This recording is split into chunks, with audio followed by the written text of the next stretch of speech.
Everyone, welcome to Plants and Politics. So, what do you know? Republican Arizona Senator leader, the president of the Senate, Fann, is refusing to turn over documents related to this FrAudit that's going on in Arizona. So here's the deal. A public watchdog organization called American Oversight filed public records requests. They're seeking documents related to this so-called audit in Arizona. And Fann is stonewalling, at least on some of these items. In fact, they've had to take her to court. They've had to take the Senate to court. And according to Fann's attorney, she's more than happy to turn over documents that she has in her possession. And they're willing to turn over documents that are in the possession of Ken Bennett. He's the person who was assigned to act as the liaison between the Senate and the cyber ninjas, which turns out to be a cyber ninja because it's only one guy. However, they say that they can't provide documents that cyber ninjas or any of their subcontractors have in their possession.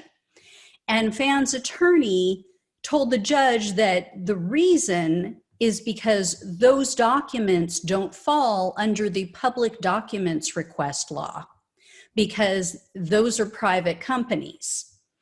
But as American Oversight pointed out, the only reason that cyber ninjas and their subcontractors has those documents for any reason to begin with is because the Senate issued subpoenas and they took possession of those documents. And then they gave them to cyber ninjas and or their subcontractors.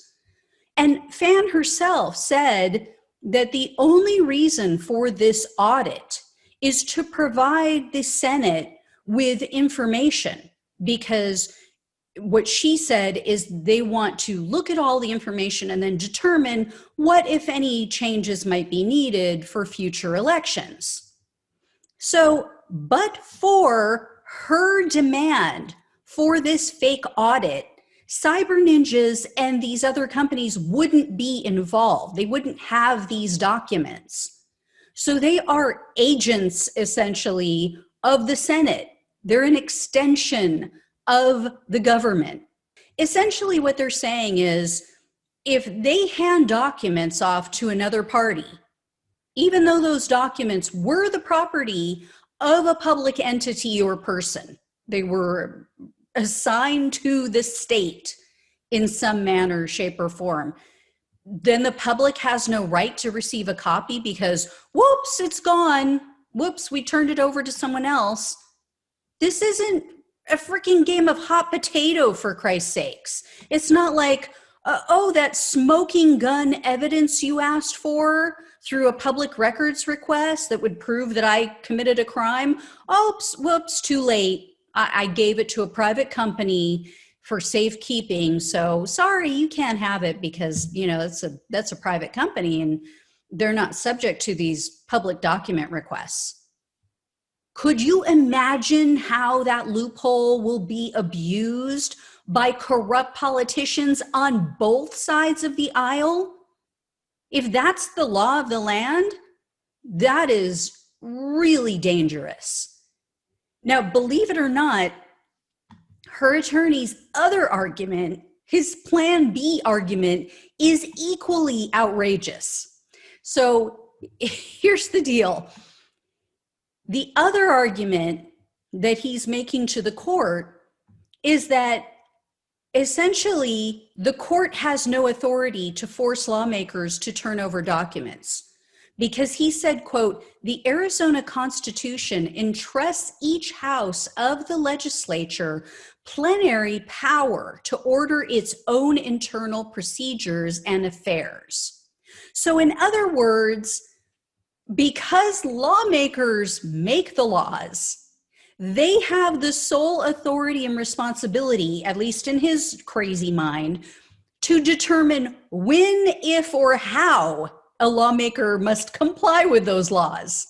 Like basically, they are the law and they make the rules, so they can decide whether they want to comply with them or not.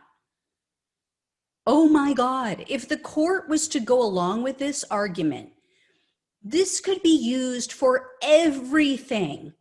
The public would have no rights whatsoever. We couldn't hold any public official accountable ever. You take them to court and they just go, oh, the court has no authority over me. I make the laws. I'm a lawmaker, so I can do whatever the hell I want. This would set a precedent that would ensure that no lawmaker, whether Republican, Democrat, Independent, doesn't matter, none of them would have to comply with laws that are on the books unless they choose to. Gee, what could go wrong there? Essentially, like I said, if they make the laws, then they are the law. They can do whatever the hell they want. That's his argument. Complete and total insanity. It's unbelievable. So it's doubtful that the court is going to accept these insane arguments, but you never know. I mean, there's plenty of other things that I thought would never happen or that the courts would never go along with in our country, yet here we are. Now, here's what American Oversight is trying to obtain. Because you listen to this and you think, wow, well, maybe they're trying to get information or documents that are private or things that they really don't have a right to. Here's why I think that Fann and others are just going to fight tooth and nail to keep this information hidden. American Oversight has requested copies of contracts for third-party vendors that the Senate hired, whether either directly they hired them or through Cyber Ninjas, because Cyber Ninjas has been bringing on all these other companies and nobody even knows who they are. Nobody knows who paid for them. Nobody knows who contracted with them other than Wake TSI. And they've requested also a copy of the audit budget, which you would think would be pretty standard, pretty normal, right? They want to know where this outside funding is coming from, because Fann claims that she's only aware of the $150,000 that the Senate earmarked for this FrAudit. But everyone knows, and they've admitted, that that's a drop in the bucket. That doesn't cover anywhere near the true cost of this scam. So, and we all know that many Trump suck-ups have been sending in cash to fund this bamboo paper, blue light special BS. I've shared with you guys how Sidney Powell's nonprofit group contracted directly with Wake TSI, which I just alluded to.